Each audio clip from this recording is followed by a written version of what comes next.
What's up, everybody? I'm Untitled Worker. Today we are reviewing The Flash. I spent a lifetime trying to right the wrongs of the past. As if fighting crime would bring my parents back. You actually did it. This is one of the first movies in a long time that when it finished, I didn't know how I felt about it. And I had to think about it for a while. I was going to record my review as soon as I got home, but I talked with my fiance about it, who, I saw it with her, and I read a ton of reviews, watched a bunch of YouTube videos and stuff, so I could really kind of gather my thoughts and really kind of help myself understand what I did and didn't like about this movie. Because some things were very obvious, but there was a lot of like conflicting moments in the film where I really didn't know how I felt about certain stuff. This review is going to be kind of a half and half. So the first half of this video will have no spoilers, and then the ending of the video, if you want to hear my real, raw, uncensored spoiler thoughts of everything I loved or hated about this movie, that's going to be at the end of the video. There will be a spoiler warning. So I'm not going to spoil anything for you guys. If you haven't seen it, I will warn you. I'll put a warning on the screen in case you fast forward. It'll say spoilers on the screen. So make sure you guys don't watch that part until you've seen the movie, or if you just don't care about spoilers, then you could watch the whole video. So yeah, The Flash gave me very mixed emotions. I think that this movie, your feeling about this movie will entirely hinge on how you feel about Ezra Miller's portrayal of the Flash. I think that it's super awkward and weird in both versions of Justice League. I think that the comedy for this movie almost never lands, for me, personally. I think that if you guys like this comedy style, you're going to come out of this movie with a much higher rating than mine. I think that Ezra's performance as the older Barry Allen, because obviously if you guys have seen the trailers, there's two Barry Allens. Ezra's performance as the older Barry Allen is a much more grounded, mature, controlled Flash. The problem with this movie for me was the young Barry, because they kind of address how annoying Ezra Miller's Flash was in the Joss Whedon Justice League by having a younger Flash who just got his powers, doesn't even have a suit yet, and he is like a total dumbass. He's obnoxious, he's annoying, he talks too much, and a lot of the comedy hinges on the fact that that Flash is annoying. And the movie tells you that he's annoying. And that is a problem for me because characters like that almost always drag movies down. Some of the comedic moments in this movie were really, really good, but I think the majority of them just didn't land. It was a very awkward, like they didn't, it almost felt like a teen movie where it's like too afraid to be too raunchy, but it's still kind of raunchy. It's like if I was 12, I would love the comedy in this movie. It's kind of how it feels. But that's just a preference, Like I said, this is a comedy action movie, so if you don't like the comedy, it will drag this movie down a lot for you. The action was cool in some parts, really, really dumb in others. And I'll get into that in the spoiler section, but most of the action scenes in this movie have spoiler type content in it. So I don't really want to address that too much here. I'll just say some of the action sequences were great. I think all the Batman stuff in the movie was fantastic between both Affleck and Keaton. Keaton's Batman, once he is like suited up and ready to go, I think he is like a standout star of this movie. He's extremely fun to watch. His action scenes are great. It's you're finally able to see his Batman in today's technology, so they can do more intense fight scenes and like flips and like pulling people with the grappling hook and things like that, and they couldn't do stuff like that in 1989. So seeing his Batman done with modern technology is really cool, and it really makes his Batman look a lot more badass. You realize how much more amazing Keaton could have been as Batman if he wasn't held back by the technology of his time. Supergirl is okay. I thought that her performance was really good, but they really underutilize her in the movie. She's kind of just there once she's introduced. She doesn't really do that much. She does have a great moment with Zod that I won't talk about here because I don't want to spoil anything. But yeah, I think that she was really good, but they don't use her enough. There's a certain sequence of the movie I'll talk about in the spoilers that bothered me. But there's somewhere in the middle of the movie she kind of pops in and out of the film, and they don't really explain anything about her story in that time or how she knows anything that's going on with the movie or anything. She kind of just disappears and comes back. And it's like, it's very weird the way that they handled her character, although I understand it because they only have so much time, you know.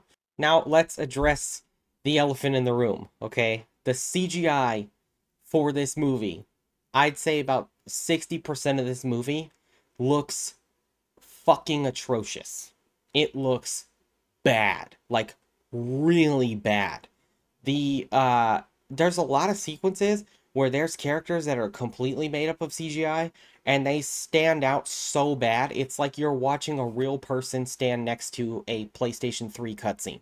Like, it looks so bad. Almost none of the CGI when it's on people is seamless, except for when there's the two berries. There are occasional moments where you can very much tell that one of the berries is CGI, but it's not as noticeable as a lot of the other CGI in the film. Some of the fight scenes look a little better, but not by much.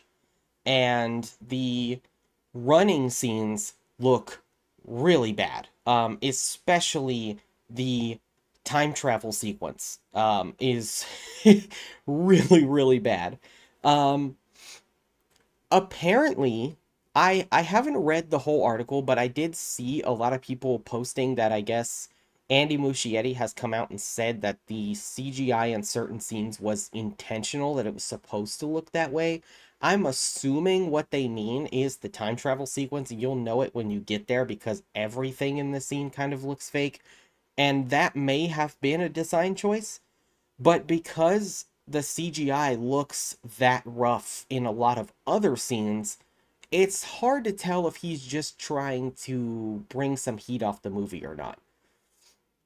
I really, really think that this movie looks unfinished. Like, very much so. I can't believe that they've spent so much money on this movie, and it looks worse than Shazam 2, which had a smaller budget. It looks worse than Ant-Man and the Wasp: Quantumania, and it's noticeably bad. I mean, don't get me wrong, Quantumania had some moments that were very noticeably bad as well, but this whole movie feels like it's noticeably bad. Like, almost every CGI sequence, there's something that you'll notice, at least one thing that you're like, God, that looked bad.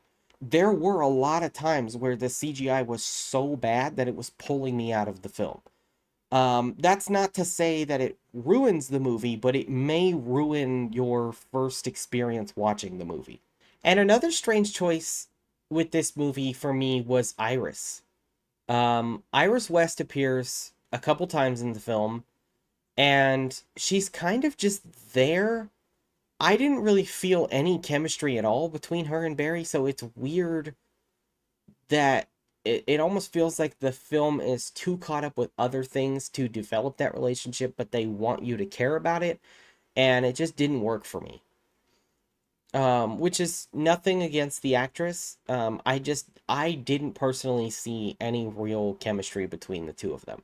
The moments where Barry is talking about the trauma of losing his mother, or scenes like with the mother, obviously you guys know in the trailer, when the timeline gets changed, Barry's mother is alive. So there's a lot of scenes with the mom, and those scenes are really, really good. They hit really hard. They're written really well. I think that she does a good job kind of grounding Ezra's Barry. When they bring Ezra down to a human level and kind of drop the humor, um, the performance is really good. I don't remember the actor's name that's playing the dad. It was Billy Crudup in Justice League, which I loved. This guy does a really good job, though. Like, in terms of if you needed another actor to step in, he fills the shoes very well. His performance is pretty brief, but it's very good. And I think that's all the major points that I wanted to talk about without spoilers. So now let's get into the spoilers so I can really tell you everything I love or hate about this movie. So if you haven't seen the movie, now's your chance. This is your warning. Click off the video. Get out of here. From now on, I will be talking about the film, fully open context, all spoilers. So be prepared for that. All right, so the first thing I want to address right off the bat is the first scene with Michael Keaton is terrible. It is so weird. It's so off-putting. It's very strange. I don't know why it's in the movie at all.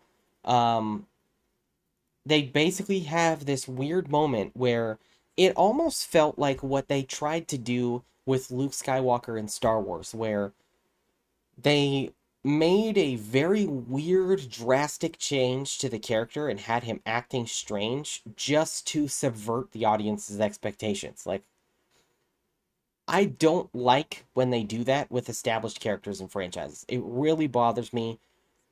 People waited all these years to see Michael Keaton come back, and when they see his ass walking through a kitchen with one flip-flop, fighting with a broom, they're going to be really disappointed. And I am curious to see how, if people even really mention that scene, because the rest of the Keaton stuff in this film is great. It's fantastic.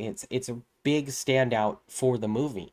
So this opening scene, it's, you know, it's not that long, but it is very weird and it's kind of unnecessary. It really like pulled me out of the moment because I'm like, oh yes, we're getting Keaton, and then he's got one flip-flop and he's like crawling around on the counter all weird on an open pizza box, and it was just really strange. The other thing I want to talk about is I forget what they call it, like it's like a time sphere that Barry is in, that when he runs, it like opens the multiverse. He can see all the possibilities of the past and future around him.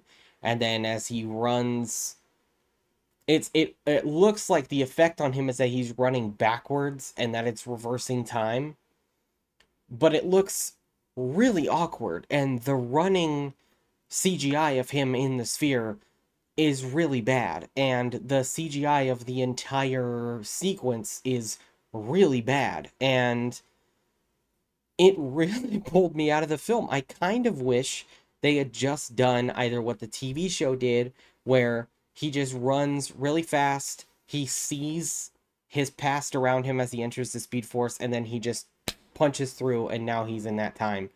I really didn't like that it was like this weird, like, he's in a sphere and then he pokes his head out and just his head's in the past and then he comes back out, and it was really strange. It was a very strange decision. I've never seen the Flash's time travel displayed like that. I could be wrong. There may be comics where they do that, but I've never personally seen that.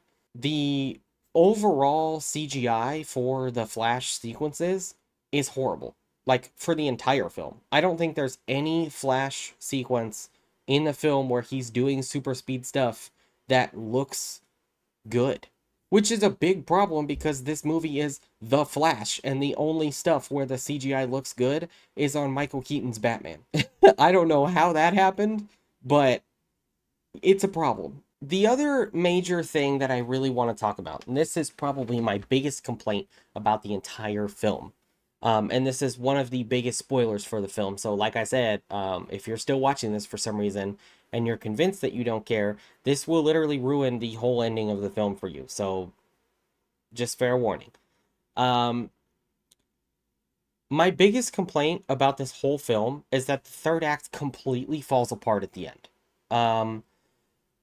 In the time sphere thing with the younger Barry, the younger Barry is determined to keep running back, trying to save his world, because they find out that no matter how many times they change it, they keep losing. And if they lose, Zod will destroy the Earth. So they're changing time over and over and over and over and over. And the older Barry is trying to convince the younger Barry to stop what he's doing, and he won't listen. And then he slowly starts to be corrupted through time. Um, and then they do this weird twist where a character that's basically a discount version of the Black Flash from the comics comes out and is trying to stop the older Barry from stopping the younger Barry. Then he reveals that he is the reason that older Barry got stuck in that year, because he punched him out of the Speed Force and got him stuck there, so he had to help his younger self get powers so he could get home, blah, blah, blah. Because they reveal that the villain that shows up out of nowhere, that's literally in the movie for maybe 5 minutes, is the younger Barry, which doesn't make sense. And I'll explain why that doesn't make sense. This is the same problem that they had with the Flash TV series. In the Flash TV series, they had, this is, I guess this is a spoiler for the Flash TV series as well, so be, I guess, sorry. In season 3 of the Flash TV show, they did a really weird reveal where they revealed that Savitar was Barry. But it was, Savitar was created because Iris died and Barry lost his mind. But in the show, Savitar kills Iris. If Savitar is the one that killed Iris, he shouldn't exist at all, because if Iris didn't die, he wouldn't exist. And this is a problem, because they have the same problem in this film. The villain reveals that he is the younger Barry. Then, when he tries to kill the older Barry so that he can't fix the timeline, the younger Barry jumps in the way and gets stabbed to death, which causes the evil Barry to disappear. This doesn't make sense, because the younger Barry is a younger version of our Barry. And if the younger version dying kills the oldest version of Barry, it should also kill the older version of Barry, which is our main Flash that we follow for the whole movie. Because they established that if he never gets his powers, then the adult Barry would never get his powers. And if that rule is established in your film, that those Flashes are the same Barry Allen, you cannot then introduce a third Barry Allen and have the younger one die and the older one die, and it doesn't affect the main Barry Allen. It makes no sense at all. They broke their own time travel rules just to have that twist, and the twist happens so fast with so little explanation that you don't even care about it when it happens. It's kind of just like, oh man, the younger Barry died. But you don't care about the older Barry. You don't understand the older Barry.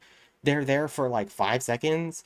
And it's a really, really stupid choice. I hate when they do stuff like this with the Flash. They always try to introduce some weird version of Barry that's a villain. And it would be one thing if it was just a Barry in the future that's a villain that came back to try to change something in the past, and then the Flash has to stop him. That's fine. When you create a time loop with that villain that breaks your own time travel rules, then it's not okay. It's just bad writing. It's lazy writing. It's an excuse to make Barry the bad guy just to subvert expectations, and I don't like that. It's really lazy. This film does everything it can to be Flashpoint without being Flashpoint. They try so hard to make it Flashpoint, but also trick people into like being like, oh, I know what's going to happen because it's like Flashpoint, but then they change it a little bit so you don't know. And normally that would be cool. Like with Spider-Man No Way Home, they adapted the One More Day storyline where Peter has to give up something he loves in order to save something else. And when they did it in No Way Home, there's fan service, there's all these, the cameos, there's the big CGI action sequences, it's all the same stuff is in that movie, but it's handled and written so well that it's not a problem. A comic storyline like Flashpoint's the most famous Flash storyline of all time outside of maybe the Flash of Two Worlds, which is Barry and Jay working together. Um, when you take that storyline, the most famous, and then change everything about it, remove its villain, and then bring in a Crisis on Infinite Earths thing at the end where they're clashing the multiverse together, which isn't established at all as well, by the way, in the film. They all of a sudden unlock the multiverse and then are destroying the multiverse at the same time. Um, and they kind of explain that the alternate realities are also possible alternate timelines if certain things don't happen. And so technically they can access alternate realities, but they don't explain how Barry learns this skill, how it happens, what's happening. It just happens. And it's only there to show you some cheap cameo plugs to try to get a big pop from the audience. And while some of them were really cool, especially the Nicolas Cage one, I thought that that was really cool because if you know the story behind that, Nicolas Cage was supposed to play a Superman with long hair, and the original idea for the film was that it was at some point Superman was going to fight a giant spider, and they show that as his cameo, which I thought that was really cool for the people who are really into the behind the scenes stuff. But all of those cameos in the movie mean nothing. And it's like they used that to try to distract you from how badly written that section of the film is. And while I like the struggle between the two Barrys because one is trying to save the mom, the other realizes he has to let her die. I love that moral struggle, but introducing the third Barry out of nowhere and then creating this weird time loop paradox that exists for seemingly no reason somehow. It's very, very weird, and I don't like that. And I'm somebody who typically I love like the time paradox stuff with the Flash. I think that a lot of that stuff is really cool. It's when you do they went out of their way to create a new villain for this movie. When they were adapting the Flashpoint paradox, they had Reverse Flash right there. It's like they were trying so hard to subvert expectations that they cornered themselves and ruined the ending of the film. And I think that this film could have been just as powerful if it was just those two Barrys fighting, and then the young Barry loses or gives up because he realizes he's wrong. That would have been more powerful. I think that introducing the third Barry unravels that entire problem, and it rushes the climax of the films just so that you can push it to the end. Also, really ballsy move, ending the film with the idea that George Clooney is going to be the main Batman after Barry goes back to his normal timeline. This is something that literally nobody asked for. I don't know anybody who was sitting around their house going, God, I wish we could get George Clooney back. Like, no disrespect to George Clooney, because honestly, George Clooney could have been a great Batman. And if they give him another chance with a truly great Batman film and he knocks it out of the park, then, all is forgiven. People will get over how bad Batman and Robin was, as long as it's not connected to Batman and Robin. Which I don't think it would be even if they did keep Clooney. But I think that George Clooney is the laughingstock of the Batman over the years. Like, the fact that Adam West is goofy TV Batman and he is respected more than George Clooney that is a problem because George Clooney was a big budget film and it was trash. The third act and the first act were really rough to me. I didn't like at the beginning the whole hospital sequence when Barry's catching all the babies and he catches one in a microwave and it's all this really awkward slow motion sequence, like it's almost like shock factor comedy where you're like, what the hell is happening? And they're expecting you to die of laughter watching how absurd everything is. And it just didn't work for me. Like 99% of the film, the whole audience was dead silent. Nobody laughed at any of the jokes except maybe once or twice. And that honestly kind of validated me because about halfway through the movie, I started wondering if I was crazy. And then every time there was a moment where you could tell that the movies like wrote that.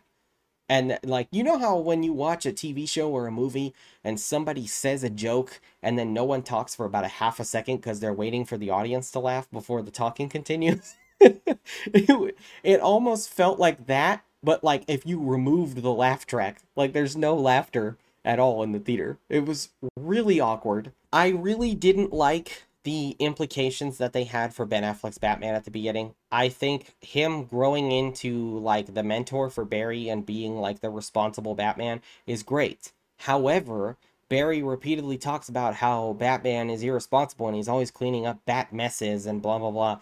And that's really weird to me because they also show later that Batman is like failing to save the city and Wonder Woman saves him. It's like everybody's doing Batman's job in this movie. And Ben Affleck's Batman, to me, is my favorite Batman. So turning him into the butt of a couple jokes at the beginning of this film really threw me off. His scene after, when he's just Bruce Wayne, was fantastic. When he talks to Barry in the street and tells him all this stuff about not messing with time because he could destroy everything. I really liked that sequence and his dialogue about, you know, these scars we have are what make us. We're not meant to go back and fix them. I thought that was a really powerful line and I loved that. However, the stuff with him in the Batsuit, like the action, is fantastic. Once it's Batman and Wonder Woman and Flash standing on a bridge cracking jokes, I'm out. I'm out. It was bad. It was really bad. Batman should not be the butt of the joke in any DC stuff ever. Unless the joke is that Batman never laughs. Because Batman is the straight man of the Justice League, meaning like he's the stern, calm, serious character. So while characters like Barry Allen and Oliver Queen are running around cracking jokes being assholes, Batman is the one that keeps the team focused. He's always focused on the mission. All that matters is the mission. Whereas in this one, Wonder Woman shows up and Batman's standing there smiling at her like a fucking dork. And, and I'm like, what is happening?